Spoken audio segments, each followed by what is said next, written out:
असं वाटतं गोष्टी जितक्या रुपयांना घेतलेल्या आहेत त्याच्यापेक्षा महाग दिसायला हव्यात, ऑलमोस्ट दुप्पट किंवा तिप्पट किमतीच्या वाटायला हव्यात, तर त्याचे पैसे वसूल होतात. त्याच्यातलाच हा एक ड्रेस आहे.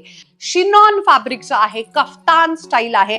मी आता घातलेला साईज स्मॉल आहे आणि ह्याच्यावरती हे जे गोल्डन गोटापट्टी वगैरे वर्क आहे, तर ब्युटिफुल अशा दिल्ली स्टाईलचे जे ह्यूज चांद बालीज मी घातलेले इयरिंग्स आहेत तसे तर जातातच, परंतु आपले अतिशय सुंदर सोन्याचे जे दागिने असतात जे आपल्याला दिवाळीत घालायचे वाटतात ते सगळे ज्वेलरी गोल्ड वर्क असल्यामुळे परफेक्ट जाते.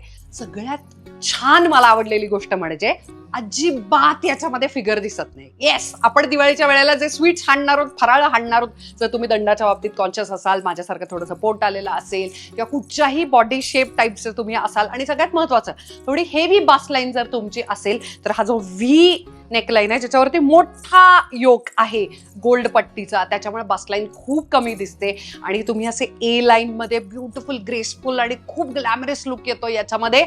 ट्रस्ट मी, इंस्टाग्राम इकडे तिकडे वगैरे इतर वेगवेगळे ब्रँड्स अशा पद्धतीचे जे ड्रेसेस आहेत किमान 5-5, 15-15, 10-10 हजार रुपयांना मिळतात. Yes, I am not even kidding. पण हे फक्त 1300 रुपयामध्ये मिळेल. मी आता घातलेली ही जी साईज आहे ती एस आहे आणि डबल एक्सेल पर्यंत याच्यामध्ये साईजेस आहेत. रंग पण आहेत 2, पण मला हा रंग सगळ्यात जास्त आवडला.